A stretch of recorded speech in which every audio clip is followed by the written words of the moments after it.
السلام علیکم بچه ها، چه این خوبه؟ سلامتتون خوبه؟ لایک подписать سر فراموش نمیکنیم. و گفتنی هم برادرای عزیز که کورسی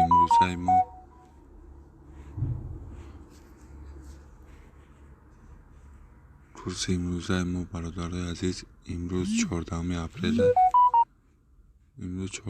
اپریل ساعت 3:49 با وقتی مسکو.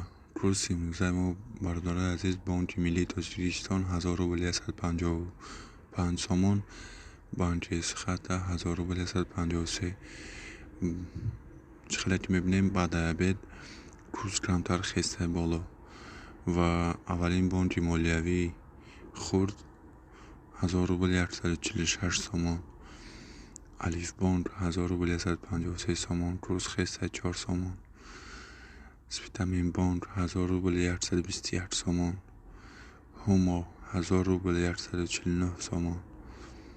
روحید بانک 1000 روبل 153 سومون، کورس خسته در روحید بانک هم. بانک بین المللی تاجیکستان گفتگی نیست.